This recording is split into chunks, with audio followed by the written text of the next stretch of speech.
संत मत धारा आपकी सेवा में प्रस्तुत।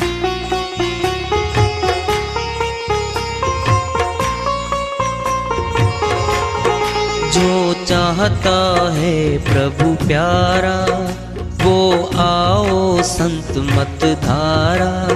भक्ति भेद बता कर सारा वो कर दे भव के पारा। जो चाहता है प्रभु प्यारा वो आओ संत मत धारा।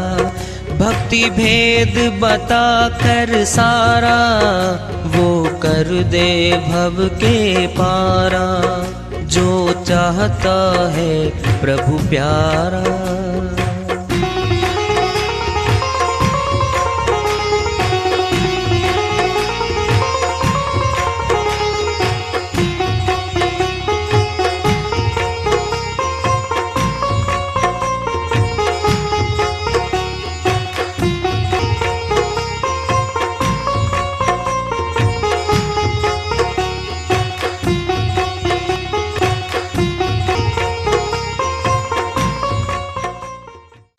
परम पूज्य सदैव स्मरणीय सदगुरु साहिब की जय हो।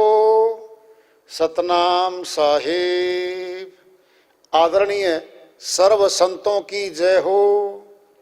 उपस्थित आदर के योग प्रभु प्रेमी एवं जिज्ञासु आत्माओं, हम सभी पूर्ण पिता परमात्मा सभी सृष्टियों के रचनहार कुल मालिक हम सबके जीवन का आधार उनकी महिमा को सुनने के लिए एकत्रित हैं। मेरी सभी से अर्ज है कि मैं कोई जगत गुरु नहीं, कोई महाराज नहीं, कोई महामंडलेश्वर नहीं। मैं केवल सभी संतों की चरणों की धूल हूँ और आपका भक्ति मार्ग में सहायक हूँ। मैं अपनी सीधी साधी टूटी फूटी भाषा में, संदुकड़ी भाषा में भक्ति भेद के गूढ़ रहस्यों को उजागर करने वाले विचार आपके समक्ष रख रहा हूँ। यदि अच्छे लगे अपनाएं, नहीं तो गैर जरूरी समझकर विसार दें। हाँ, सत्संग ही एकमात्र प्रभु प्राप्ति का विद्यालय है, विश्वविद्यालय है ये। और हम सभी सत्संग में आए हुए हैं। हम जिज्ञासु तभी तो आए हैं।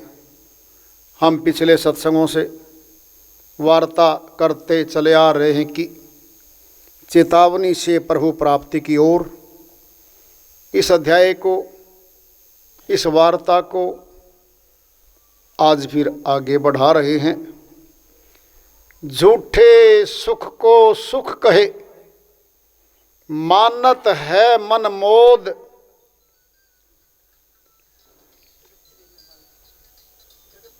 जगत चबेना काल का कुछ मुट्ठी कुछ गोद। कबीर साहिब अपनी श्रीवाणी में चेता रहे हैं। झूठे सुख को सुख कहे मानत है मन मोद। साहिब समझाते कहते हैं, मनुष्य इस जगत के जो सुख हैं, चाहे वो धन प्राप्ति का है, परिवार बड़ा है, बड़ा प्यार है उनमें, मन चाही चीज़ें खरीदने की अक्षमता रखता है, जहाँ जाना चाहे वहाँ जा सकता है, जो प्राप्त करना चाहे संसार का प्राप्त कर सकता है। यहाँ की हर सुख सुविधा उसको मिल जाती है। लेकिन कह रहे हैं साहिब, यह क्षणिक है। यहाँ का सुख, यहाँ की मौज स्थायी नहीं है, ढलती फिरती छाया है। दोपहर से पहले छाया की दिशा दूसरी साइड थी, दोपहर बाद दूसरी साइड हो जाती है। ये माया पहले तो किसी की बनी नहीं आज तक। अगर बन भी जाती है 5 वर्ष, 10 वर्ष, 20 वर्ष, 50 वर्ष, फिर मौत पे छूट जाती है। ये अब छोड़ना नहीं चाहते हम। उधारा अगर रुपया पैसा हमारा ब्याज पे गया हुआ है, हम छोड़े नहीं 1 लाख रुपया भी। कचहरी मुकदमा करके दावा डाल के हम रिकवरी कर लेते हैं। करोड़ों अरबों की संपत्ति छूटेगी मौत पे। कहां शिकायत करेंगे, कहां मुकदमा दायर करेंगे, कहां दावा डाल लेंगे हम। जिनके लिए जिया, जिनके लिए जीवन लगाया, प्यारा परिवार मौत पे छूट जाता है। जितने श्वास मिले थे, सारे श्वास संपत्ति इकट्ठी करने में लगाए और मौत पे वो संपत्ति छूट गई। सोचो, पहले देखो, झूठे सुख को सुख कहे, मानत है मनमोद। मन में खुशी मना रहा मनुष्य, ये सोच के कि इतना जोड़ लूं ये मेरा हो जाएगा, इतना कर लूं ये मेरा हो जाएगा, इतना कर लूं मेरा बच्चों का हो जाएगा। क्या है ये सारा? मोह ममता का पसारा बनाया गया है। उस पसारे में जीवात्मा को फंसाया गया है। झूठे सुख को सुख कहे, मानत है मनमोद। जगत चबेना काल का, कुछ मुट्ठी कुछ गोद।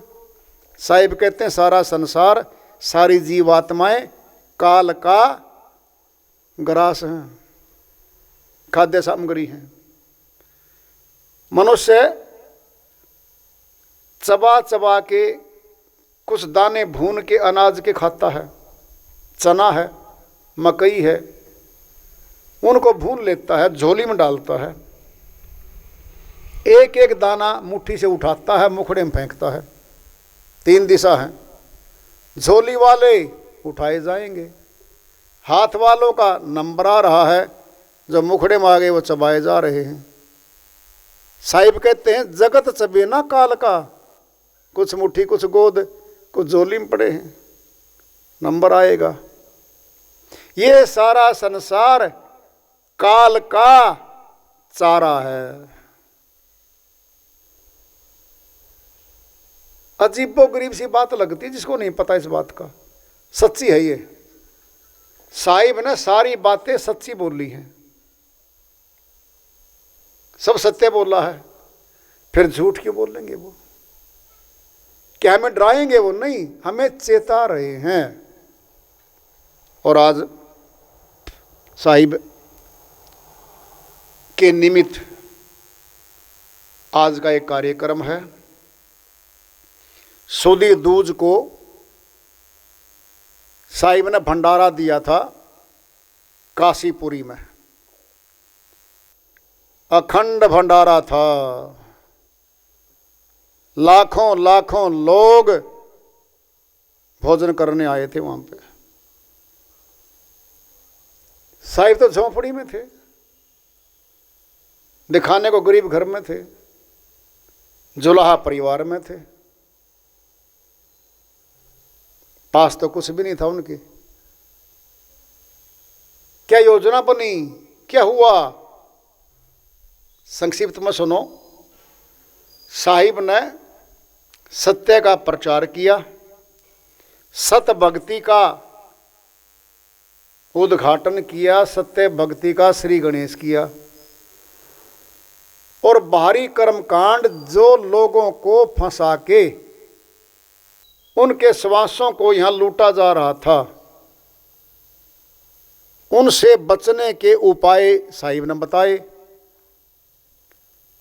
इससे क्या होता है, काशीपुरी के अन्य लोग जिनकी रोजी रोटी चलती थी जिस कार्य से, उनको सुन के लोगों में कहीं भ्रम पैदा हो कि इसको छोड़ देंगे, लोग तुम्हारे पास नहीं आएंगे, साहिब के शिष्य बन जाएंगे। वो सभी लोग साहिब के विरोधी हो गए। जितने धार्मिक स्थान थे सारे धार्मिक स्थानों के जितने भी मंडलेश्वर थे, जितने विद्वान थे, वो सभी के सभी साहिब के विरोधी हो गए और साहिब के बारे में अनाप शनाप बोलने लग गए। गाली सूचक शब्द भी बोले साहिब के प्रति, बहुत कुछ बोला है। साहिब के बारे में आता है सौपच, जिसको सुपच भी कहते हैं। द्वापर युग में वो आए हुए थे और साहिब ने ही उनको ज्ञान की लाइन, मुक्ति की लाइन, भक्ति की लाइन दी थी और उस पे वो चल रहे थे। सुपच कौन थे? महाभारत युद्ध कौरवों का पांडवों का समाप्त हो गया था, पांडव जीत गए थे, कौरव सारे मारे गए थे और श्री कृष्ण भगवान द्वारिका चले गए थे। युधिष्ठिर सपरिवार महल में रहते हुए राज्य करना शुरू कर दिया था। सौपन आता है, युधिष्ठिर को कटे हुए सिर दिख रहे हैं, लहू लुहान मैदान दिख रहा है, बेचैनी, निंद्रा, उचाट, कई दिन लगातार नींद नहीं आ रही है,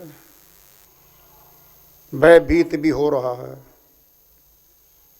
ये सारी बातें श्री कृष्ण भगवान को बताते हैं। वो श्री कृष्ण भगवान कहते हैं, भाई युधिष्ठिर बहुत पाप कर्म हुआ है, बहुत लोग मारे गए हैं, लाखों लाखों लोग मारे गए हैं, पाप कर्म तो हुआ है। ये ऐसे करो, यज्ञ हवन करो, भंडारा करो, सभी साधुओं को, सभी ब्राह्मणों को, सभी विद्वानों को, जनता जनार्दन का विस्तार से भंडारा करो, इसका लाभ मिलेगा। तो इसके लाभ के लिए युधिष्ठिर ने उनकी बात को स्वीकार किया, जी ठीक है। और श्री कृष्ण भगवान बोले, भाई एक घंटा बांध देते हैं सामने, जब आपका यज्ञ सफल हो जाएगा,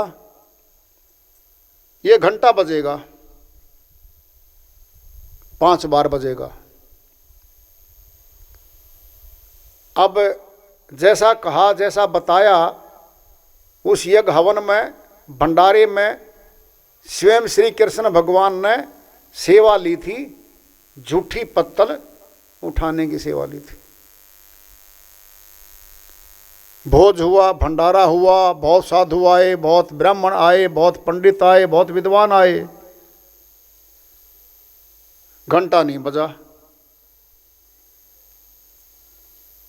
युधिष्ठिर जी बोले, जी घंटा तो नहीं बजा, ये तो सफल नहीं हुआ। भाई कोई साधु है, कोई संत ऐसा है जो भोजन करता तो तेरा यज्ञ सफल होता, घंटा बजता। कोई साधु तो है। नौता देने कौन गया था? सभी साधुओं का भीम गया था, भीम को बुलवाया।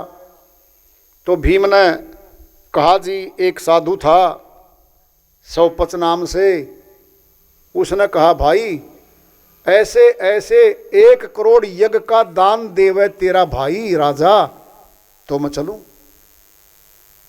हमारे पे तो एक यज्ञ नहीं हो रहा अच्छे से। ये वो श्रीमान जी बोला, 1 करोड़ यज्ञों का दान देवे फल, तो चलूं भाई। झोंपड़ी में था, मैंने कह दिया मत आना, तेरे से क्या हमारा यज्ञ नहीं होगा, सफल नहीं होगा।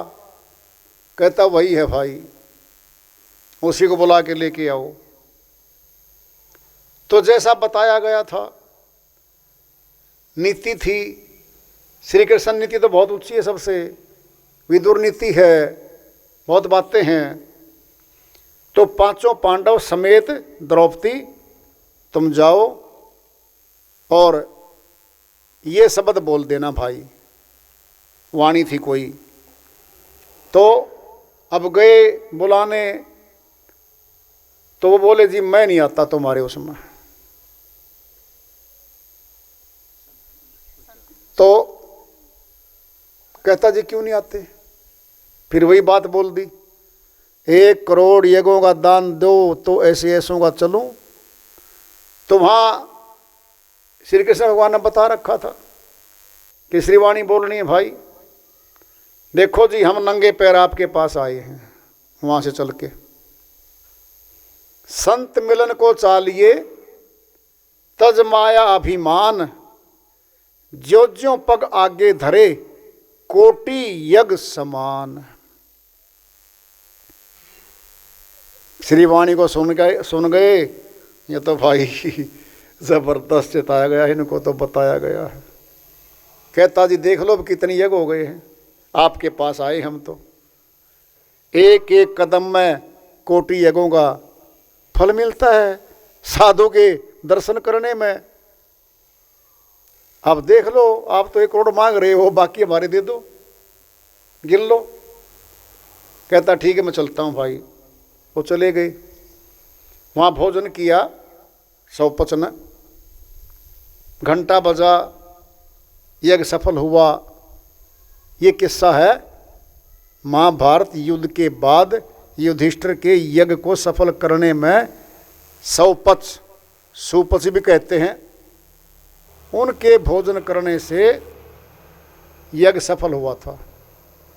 अब हुआ क्या है, बात वो है कि सौपच जी की जब अंत समय मुक्ति धाम की तरफ चलते हैं तो साहिब से मुलाकात होती है।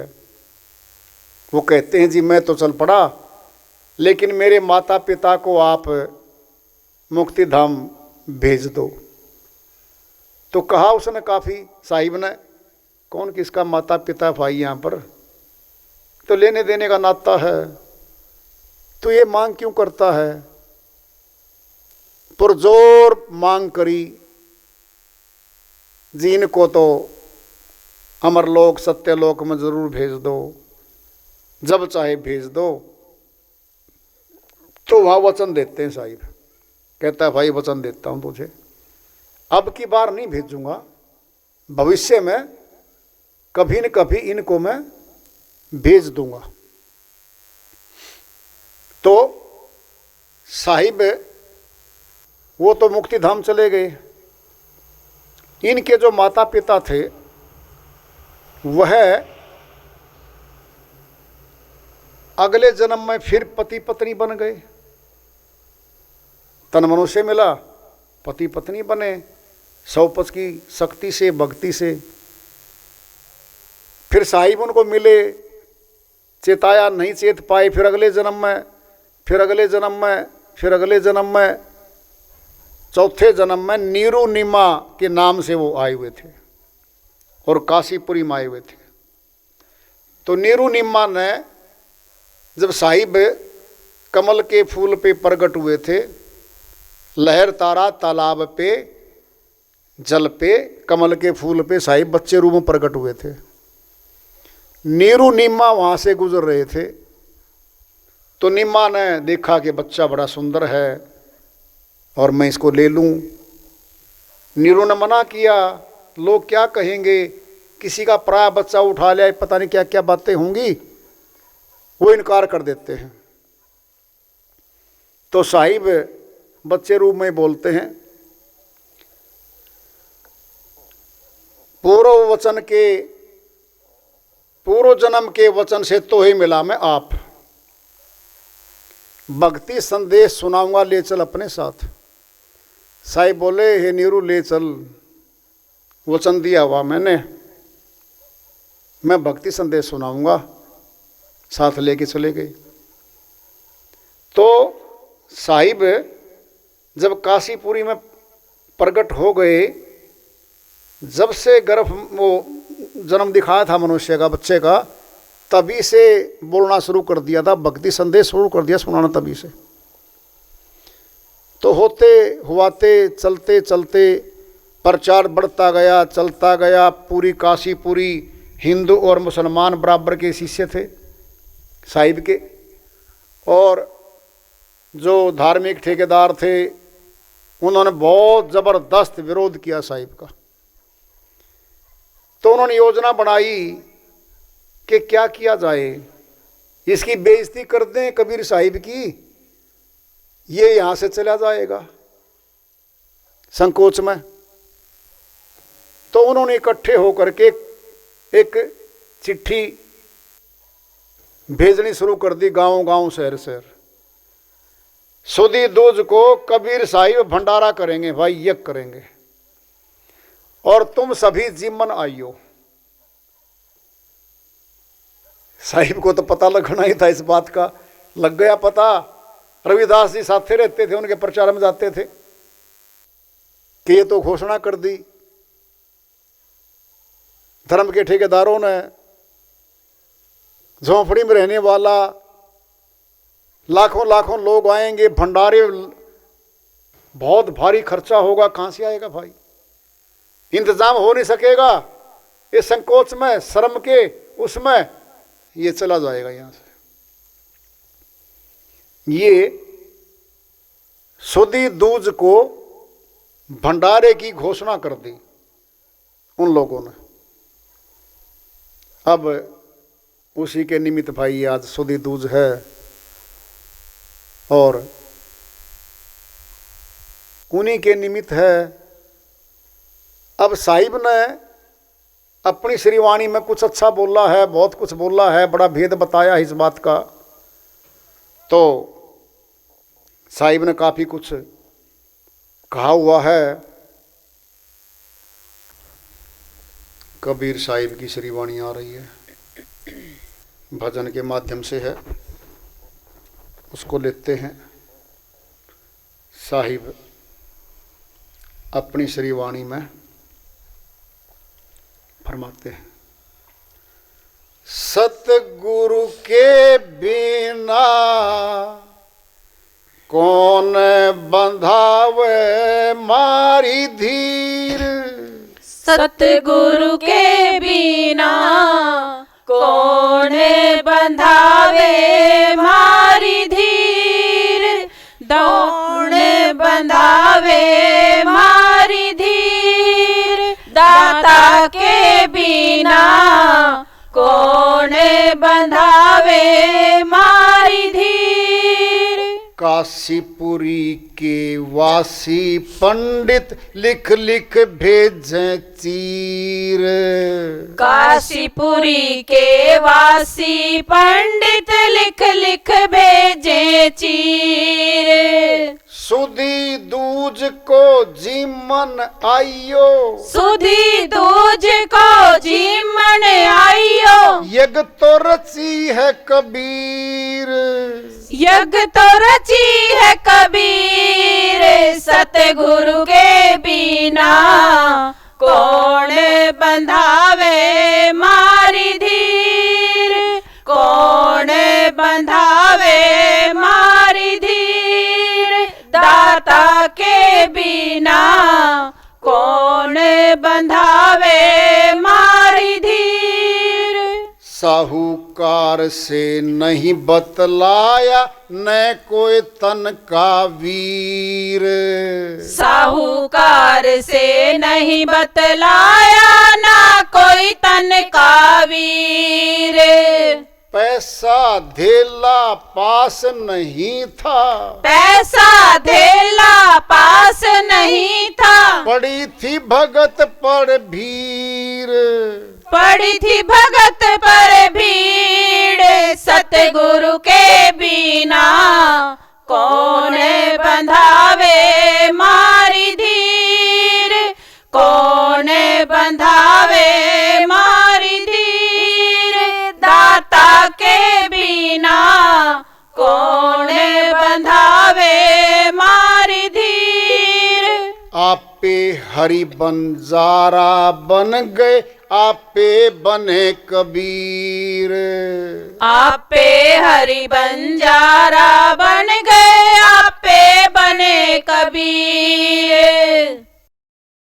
अनंत टोकने अनंत कढ़ाई, अनंत टोकने अनंत कढ़ाई, आपे भर जल नीर, आपे भर जल नीर, सतगुरु के बिना कौन बंधावे मारी धीर, कौन बंधावे मारी धीर, दाता के बिना कौन बंधावे मारी धीर। शक्कर चावल घालो ब्राह्मण, हम घालेंगे घीव, शक्कर चावल घालो ब्राह्मण, हम घालेंगे घीव।